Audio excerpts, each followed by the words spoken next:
رب اشرح لی صدری ویسر لی امری واحلل عقدۃ من لسانی یفقہوا قولی اما بعد فاعوذ باللہ السمیع العلیم من الشیطان الرجیم بسم اللہ الرحمن الرحیم رب زدنی علما آمین یا رب العالمین۔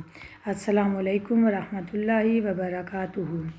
آیت نمبر 14 and 15۔ پہلے لفظی ترجمہ و بامحاورہ ترجمہ دیکھ لیتے ہیں۔ زوینا خوشنما بنا دی گئی، زوینا زینت سے نکلا ہے، للناس لوگوں کے لیے، حب محبت، الشہوات نفسانی خواہشات کی، من النساء عورتوں میں سے، والبنینا اور بیٹوں میں سے، والقناطیر اور خزانے میں سے، والمقنطرہ جمع کیے ہوئے، من الذہب سونے سے، والفضہ اور چاندی، والخیلی اور گھوڑے، المسومہ نشان زدہ، والانعام اور مویشی، والحرث اور کھیتی، ذالک یہ متاع سامان ہے، الحیات دنیا دنیا کی زندگی کا، واللہ اور اللہ تعالیٰ عندہ اس کے پاس ہے، حسن المآب بہت اچھا ٹھکانہ، حسن خوبصورتی۔ کل آپ کہہ دیں، آؤ نبیکم کیا میں بتاؤں تمہیں، بخیر بہتر، من ذالکم ان سب سے، للذین ان لوگوں کے لیے، اتقوا جنہوں نے پرہیزگاری کی، عند پاس ربہم ان کے رب کے، جنتیں ہیں تجری بہتی ہیں، من تحتہا ان کے نیچے سے، الانہار نہریں، خالدین ہمیشہ رہنے والے ہیں، فیہا اس میں، وازواج اور بیویاں، مطہرہ نہایت پاک صاف، ورضوان اور رضامندی، من اللہ اللہ تعالیٰ کی طرف سے، واللہ اور اللہ تعالیٰ بصیر خوب دیکھنے والا ہے، بالعباد بندوں کو۔ نفسانی خواہشوں کی محبت لوگوں کو خوبصورت دکھائی گئی ہے، یعنی عورتوں کی، بیٹوں کی، چاندی کی اور سونے کے جمع کیے ہوئے ڈھیروں کی، سدائے ہوئے گھوڑوں کی، جانوروں کی اور کھیتی کی محبت۔ یہ سب دنیا کی سامان ہیں اور اللہ تعالیٰ کے پاس بہت اچھا ٹھکانہ ہے۔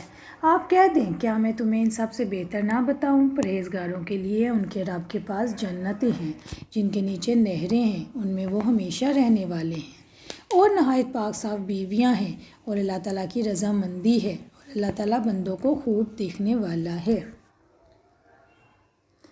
اللہ کی رحمت و توفیق سے ہم اس کو اب شروع کرتے ہیں۔ آیت نمبر 14 and 15۔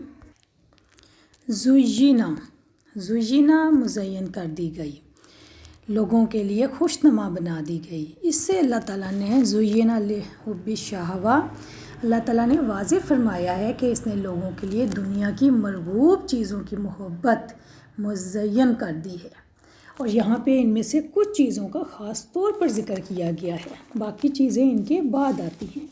اس آیت کے ذریعے خواہشات اور مرغوبات، مرغوب جو بہت ہی پسندیدہ چیز ہو اس کو کہتے ہیں جی بہت مرغوب ہے، مرغوبات اور خواہشات، ان کے مزاج اور ان کی حقیقت کو اس آیت کے ذریعے بہت اچھی طریقے سے سمجھا دیا گیا ہے۔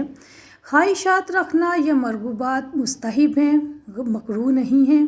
انسان اپنی شہوتوں سے اندھی محبت کرتا ہے، لیکن جب وہ حد سے بڑھ جاتا ہے تو وہ جانوروں کے قریب ہو جاتا ہے، اور وہ پھر اپنا اصل زندگی کا مقصد بھول جاتا ہے۔ وہ لوگ جو مرغوبات سے لذت لیتے ہیں لیکن یہ نہیں سوچتے کہ انہوں نے انہیں کیسے حاصل کیا، کہاں خرچ کیا، ایسے لوگوں کے لیے دنیا عذاب کے مقام جہنم تک جانے کا سبب بن جاتی ہے۔ دوسری طرف وہ لوگ ہیں جنہوں نے مرغوبات کا اصل مقصد سمجھ لیا کہ یہ تو اللہ تعالیٰ کی طرف سے آزمائش ہیں، تاکہ یہ دیکھا جائے کہ کون اپنی خواہشات اور لذتوں پر اللہ تعالیٰ کی رضا کو ترجیح دیتا ہے۔ انہوں نے دنیا کو آخرت حاصل کرنے کا ذریعہ بنا لیا۔ وہ دنیا سے اس طرح فائدہ اٹھاتے ہیں کہ اللہ تعالیٰ کی رضا کو حاصل کرنے کے لیے مددگار ثابت ہوں۔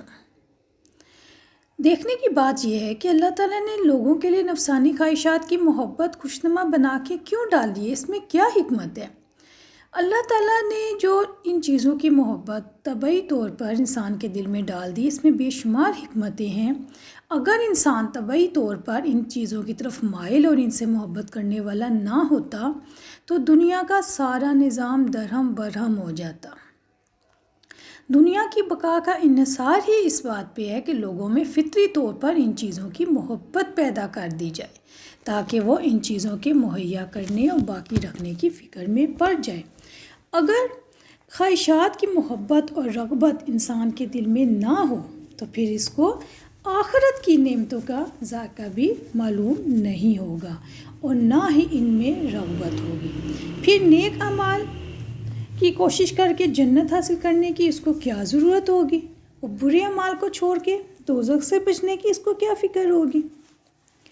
خواہشات کی محبت اور رغبت فطری طور پر انسان کے دل میں پیدا کر کے انسان کا امتحان لینا مقصود ہے کہ کون ان چیزوں کی محبت میں مبتلا ہو کر آخرت کو بھلا بیٹھتا ہے اور کون ان کی اصل حقیقت اور اس کے فانی ہونے کا یقین کر کے اپنی ضرورت کے مطابق ان کی فکر کرتا ہے اور ان کو آخرت کے کام میں لگاتا ہے۔ سبحان اللہ۔ جیسا کہ سورۃ الکاف آیت نمبر 7 میں اللہ تعالیٰ نے فرمایا اِنَّا جَعَلْنَا مَا عَلَى الْأَرْضِ زِینَةً لَهَا لِنَبْلُوَهُمْ أَیُّهُمْ أَحْسَنُ عَمَلًا، یقیناً ہم نے زمین پر جو کچھ ہے اس کی زینت بنایا ہے تاکہ ہم انہیں آزمائیں کہ ان میں سے کون بہتر عمل کرنے والا ہے۔ سب سے پہلے اب ہم دیکھتے ہیں من النساء، عورتیں۔ خواہشات کی محبت میں عورتوں کو پہلے درجے پر اس لیے رکھا گیا ہے کیونکہ اللہ تعالیٰ نے عورت میں مرد کے لیے رغبت رکھی ہے، سکون رکھا ہے، جیسا کہ سورۃ روم آیت نمبر 21 میں اللہ تعالیٰ فرماتے ہیں وَمِنْ آیَاتِهِ أَنْ خَلَقَ لَكُم مِّنْ أَنفُسِكُمْ أَزْوَاجًا لِتَسْكُنُوا إِلَيْهَا وَجَعَلَ بَيْنَكُم مَّوَدَّةً وَرَحْمَةً إِنَّ فِي ذَلِكَ لَآيَاتٍ لِقَوْمٍ يَتَفَکَّرُونَ۔ ترجمہ، اور اس کی نشانیوں میں سے ہے کہ اس نے تمہارے لیے تمہاری جنس ہی سے بیویاں پیدا کی تاکہ تم ان سے سکون حاصل کرو، اور اس نے تمہارے درمیان محبت اور رحمت رکھ دی، مودت رکھ دی۔ بلا شبہ اس میں یقیناً ان لوگوں کے لیے بہت سی نشانیاں ہیں جو غور و فکر کرتے ہیں۔ حضرت انس رضی اللہ عنہ سے روایت ہے رسول اکرم صلی اللہ علیہ وسلم نے فرمایا مجھے عورتیں پسند ہیں، عورتیں خوشبو بہت پسند ہیں، اور میری آنکھوں کی ٹھنڈک نماز میں ہے۔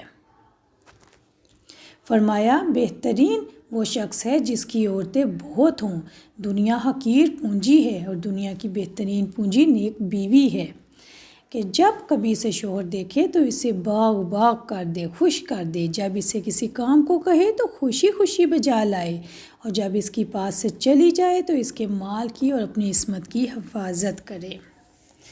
رسول حضرت اسامہ بن زید رضی اللہ عنہ سے روایت ہے کہ میں نے اپنے بعد مردوں کے لیے عورتوں کے فتنے سے بڑھ کر نقصان دینے والا اور کوئی فتنہ نہیں چھوڑا۔ صحیح بخاری 5096۔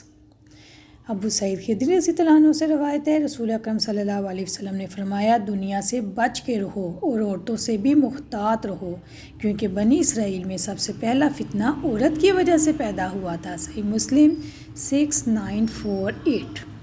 والبنین، اور بیٹوں کی محبت کو انسان کے لیے اس لیے خوشنما بنا دیا گیا کہ بیٹوں کی محبت نسل کے تسلسل اور بقا کے لیے ہوتی ہے۔ رب العزت نے فرمایا انما اموالکم و اولادکم فتنہ، جان لو تمہارے اموال اور تمہاری اولاد واقعتاً آزمائش ہیں۔ سورۃ انفال آیت نمبر 28۔ اسی طرح سورۃ تغابن آیت نمبر 14۔ ترجمہ، یقیناً تمہاری بیویوں اور تمہاری اولادوں میں سے بعض تمہارے دشمن ہیں، چنانچہ ان سے ہوشیار رہو۔ والقناطیر المقنطرۃ من الذھب والفضہ، اور سونا چاندی کے جمع کیے ہوئے خزانے۔ سونا چاندی سے انسان محبت کرتے ہیں، اس لیے ان کو ڈھیر کی صورت میں، خزانوں کی صورت میں جمع رکھتے ہیں۔ حضرت کعب بن مالک رضی اللہ عنہ سے روایت ہے کہ رسول اکرم صلی اللہ علیہ وسلم نے فرمایا 2 بھوکے بھیڑیوں جن کو بکریوں کے ریور میں چھوڑ دیا جائے وہ اتنا نقصان نہیں پہنچاتے جتنا دین کو مال اور عزت کی حرص برباد کرتی ہے۔ جامع ترمذی 2376۔ حضرت کعب بن ایاز رضی اللہ عنہ فرماتے ہیں میں نے نبی اکرم صلی اللہ علیہ وسلم سے سنا، آپ صلی اللہ علیہ وسلم نے فرمایا ہر امت کے لیے ایک فتنہ ہوتا ہے اور میری امت کا فتنہ مال ہے۔ جامع ترمذی 2336۔ حضرت ابو ہریرہ رضی اللہ عنہ سے روایت ہے کہ رسول اکرم صلی اللہ علیہ وسلم نے فرمایا بندہ کہتا ہے میرا مال، حالانکہ اس کے مال میں سے اس کی صرف 3 چیزیں ہیں، جو کھایا اور ختم کر لیا، جو پہنا اور پرانا کر لیا، اور جو اس نے اللہ تعالیٰ کے راستے میں دیا اور یعنی اس نے آخرت کے لیے جمع کیا۔ اس کے علاوہ تو صرف جانے والوں اور لوگوں کے لیے چھوڑنے والا ہے۔ صحیح مسلم 7422۔ انسان کی دلچسپیاں اور سرگرمیاں میاں بیوی اور مال و جائیداد کے گرد اس لیے جمع ہو جاتی ہیں کہ انسان کے لیے ان چیزوں کو مزین کیا گیا اور محبت بنا دیا گیا۔ والخیل المسومات، اور نشان زدہ گھوڑے قیمتی اور قابل قدر چیز سمجھے جاتے ہیں۔ مسند احمد کی حدیث میں ہے انسان کا بہترین مال زیادہ نسل والا گھوڑا ہے اور زیادہ پھلدار درخت کھجور ہے۔ مسند احمد میں حضرت ابن مسعود رضی اللہ عنہ سے روایت ہے گھوڑے 3 طرح کے ہوتے ہیں، رحمان کا گھوڑا، انسان کا گھوڑا اور شیطان کا گھوڑا۔ رحمان کا گھوڑا وہ ہے جو فی سبیل اللہ باندھا جائے، اس کے گوبر، پیشاب اور لید سب کا اجر ہے۔ شیطان کا جو گھوڑا جس کے ذریعے ایک دوسرے پر فخر کیا جاتا ہے، اور انسان کا گھوڑا جس پر لوگ سواری کرتے ہیں، جو اس کی ضروریات کو پورا کرتا ہے۔ پہلا رحمان کا گھوڑا کون سا ہے؟ یعنی جس کے اوپر بیٹھ کے اللہ کی راہ میں جہاد کیا جائے۔ آگے مزید ہم اگلی ویڈیو میں بات کرتے ہیں، اس آیت کو بھی دیکھتے ہیں اور اگلی آیت نمبر 15 کو بھی۔ السلام علیکم ورحمۃ اللہ وبرکاتہ۔